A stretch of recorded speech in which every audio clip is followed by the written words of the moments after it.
एक बहुत बड़ा चैलेंज है प्रधानमंत्री के सामने, भारत सरकार के सामने, और वो है चाइना। करीब 2.5 महीने के बाद कल भारत और चीन के कमांडर्स के बीच 9वें राउंड की बातचीत शुरू होगी। नए साल में चीन के नए वेस्टर्न थिएटर के कमांडर आने के बाद ये मीटिंग होने वाली है और इस दौरान भारत ने LAC से लेकर LOC तक अपनी ताकत कितनी बढ़ाई, इसकी झलक 26 जनवरी के परेड में भी दिखेगी। ठीक 10 बजे राष्ट्रपति ध्वजारोहण करेंगे, इसके सैल्यूट देंगे। उसके साथ ये भी बता दें कि कुल 52 सेकंड के अंदर, हर 4 सेकंड के अंदर ये फायर कर रही है ब्लैंक राउंड को। तौर पर गणतंत्र दिवस, स्वतंत्रता दिवस के मौके पर इसको किया जाता है और ये देश का दिन है। हम आपको ये भी बता दें आर्टिस्ट डे के दिन भी इसे फायर किया जाता है कि 26 जनवरी कई मैसेज के साथ आई है। ये मैसेज पाकिस्तान से लेकर चीन तक लाउड एंड क्लियर है। आत्मनिर्भर भारत कितना सक्षम है, थल से लेकर नभ तक कितना सुरक्षित है, इसकी झांकी राजपथ पर पूरी दुनिया देखेगी।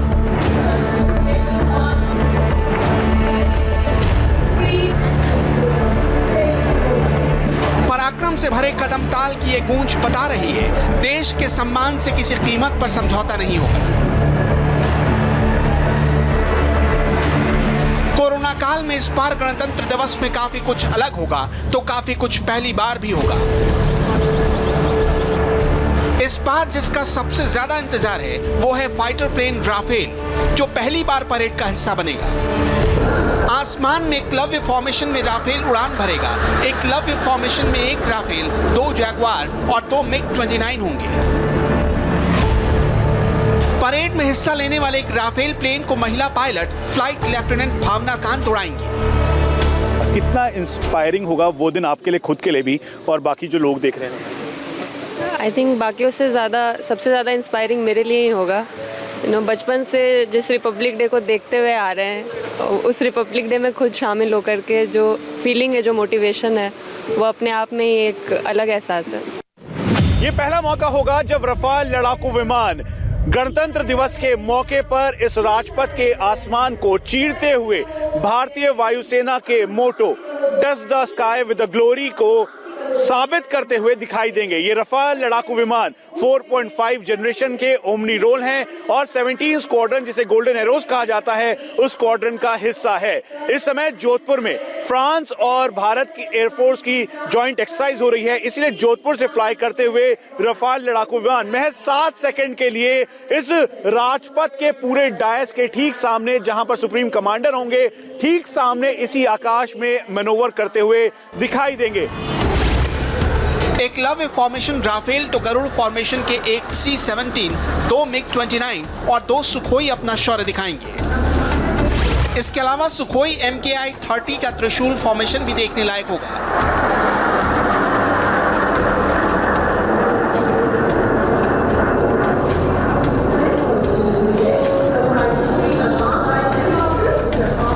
आसमान पर फाइटर प्लेन गरज रहे होंगे तो जमीन पर T-90 टैंक पर भी नजर टिकी होगी। देश पर आंच न आने दी, रौंदा अरी को बार बार, आज हिंद भी जान उठा है, उठ खड़ा जब जब महान। T-90 टैंक अचूक निशाना लगाने वाली 125 मिलीमीटर की मेन गन से लैस है। T-90 से एंटी टैंक मिसाइल दागी जा सकती है। 48 टन वजनी ये मशीन दुनिया के हल्के वजन वाले टैंकों में से एक है। ऑटोमेटिक लोडर की वजह से ये टैंक 1 मिनट में 8 गोले दाग सकता है। रास्ता चाहे कैसा भी हो, T-90 टैंक 72 किलोमीटर प्रति घंटे की टॉप स्पीड से चल सकता है। इस वक्त LAC पर लद्दाख की ऊंचाइयों पर T-90 टैंक तैनात है। T-90 टैंक के बाद जब ब्रह्मोस मिसाइल राजपथ पर निकलेगी तो हर किसी का सीना गर्व से चौड़ा हो जाएगा। ब्रह्मोस ऐसी मिसाइल है जिससे दुनिया की बड़ी बड़ी सेनाएं घबराती हैं।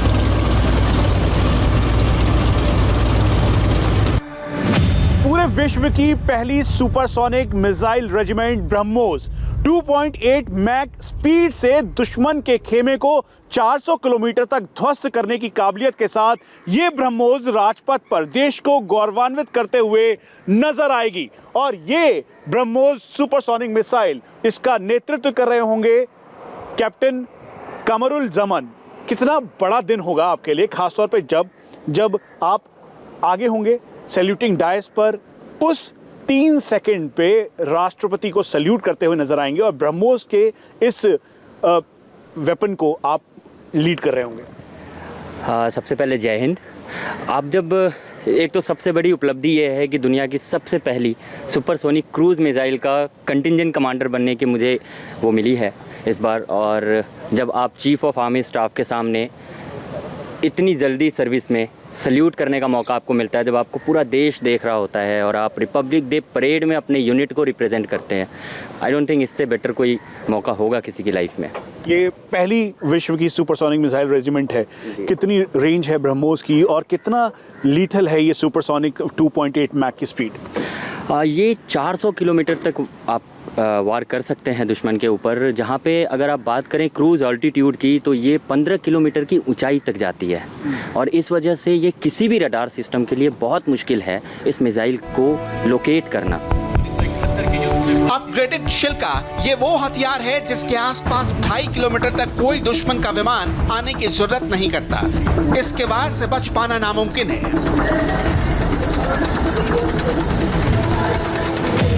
शेल्का है और इसमें 23 mm गन लगी हुई है। एयर डिफेंस के लिए सबसे ज़्यादा कारगर वेपन सिस्टम के तौर पर आप इसे भारतीय सेना का एक दमदार हथियार मान सकते हैं। कंटिंजेंट कमांडर कैप्टन प्रीति चौधरी है। प्रीति के बारे में हम आपको बता दें कि ये एनसीसी की कैडेट थी, इनको बेस्ट कमांड अवार्ड मिला। उसके बाद अब ये भारतीय सेना का हिस्सा होते हुए इस शेल्का एयर डिफेंस सिस्टम को लीड करते हुए राजपथ पर नजर आएंगे। सबसे पहले प्रीति ये बताएं आपकी कैप्टन प्रीति, जब वो टाइम होगा, बिकॉज सामने महामहिम होंगे, प्रधानमंत्री होंगे, हर कोई होगा और आपको देख रहा होगा, वुमेन एम्पावरमेंट का एक सच्चा एग्जाम्पल आप हैं एनसीसी से लेकर अभी तक का। जी बिल्कुल। 2016 में 2013 टू 2016 में मैं एनसीसी एयरविंग के कैडेट रह चुकी हूँ और वहीं से मेरा ट्रांजिशन इंडियन आर्मी में हुआ। मेरा बैकग्राउंड भी आर्मी ही है। मैंने as a NCC cadet RDC camp 2016 attend किया था एंड राजपथ पे मार्च किया था, तो दिस इज़ थोड़ा सा नॉस्टैल्जिक फीलिंग है ये मेरे लिए। नाउ आफ्टर दिस एनसीसी मैंने अपना डिफेंस ज्वाइन किया और मैं अपनी रेजिमेंट में कमीशन हुई 2018 में। शिल्का के बारे में मैं ये बताना चाहूँगी, 1973 में शिल्का इंडियन आर्मी में इंडक्ट हुई थी। उसके बाद इसमें काफ़ी सारे अपग्रेडेशंस किए गए हैं एंड 2015 में हमें पहला अपग्रेडेड माउंट रिसीव हुआ था। इसकी स्पेशलिटी ये है कि ये एक ऑल वेदर वेपन सिस्टम है, ये एक ट्रैक्ड वेपन सिस्टम है, एंटी एयरक्राफ्ट वेपन सिस्टम है। इसकी कैपेबिलिटी है कि ये 2.5 किलोमीटर्स तक के एरियल एयरक्राफ्ट्स को जो एनिमी के एयरक्राफ्ट्स हैं उनको ट्रैक डाउन करके कर सकता है और उनको हिट कर सकता है। इस बार गणतंत्र दिवस परेड में बांग्लादेश के सैनिक भी हिस्सा लेंगे। ऐसा पहली बार होगा जब राजपथ पर बांग्लादेश की सेना नजर आएगी। दरअसल बांग्लादेश की स्वर्ण जयंती और साथ में 1971 भारत पाकिस्तान युद्ध के 50 साल भी पूरे होने वाले हैं। 1971 में भारतीय सेना ने पाकिस्तान को करारी मात दी थी। इस खास मौके पर गणतंत्र दिवस की परेड में हिस्सा लेने के लिए बांग्लादेशी सैनिकों को आमंत्रित किया गया है। बांग्लादेश से पहले फ्रांस की सैन्य टुकड़ी 2016 में परेड में हिस्सा ले चुकी है। इस बार परेड का समापन भी राफेल से होगा। आखिर में चार्ली फॉर्मेशन में राफेल उड़ान भरेगा। चार्ली फॉर्मेशन में राफेल नीचे उड़ते हुए एकदम से वर्टिकल फ्लाइट लेगा। इससे पहले अब तक सुखोई वर्टिकल चार्ली फॉर्मेशन में ऐसे उड़ता था। राफेल की गरज राजपथ से लेकर जोधपुर में सुनाई दे रही है।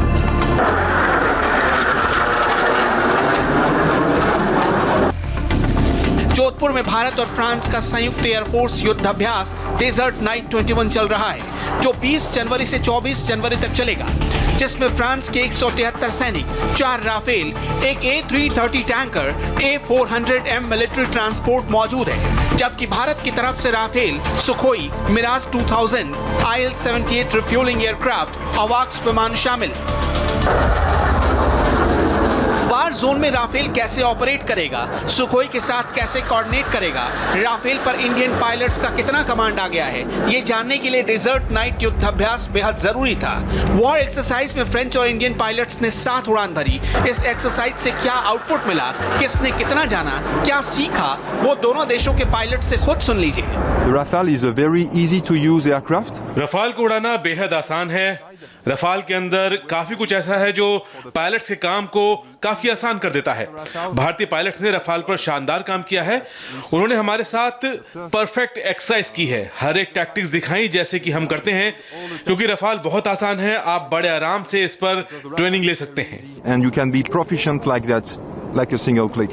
Yeah, there have been a lot of learnings that we have. इस एक्सरसाइज से हमको काफी कुछ सीखने को मिला है। उनके पायलट्स हमारे सुखोई का हिस्सा बने, हमारे पायलट्स ने उनके साथ रफाल उड़ाया।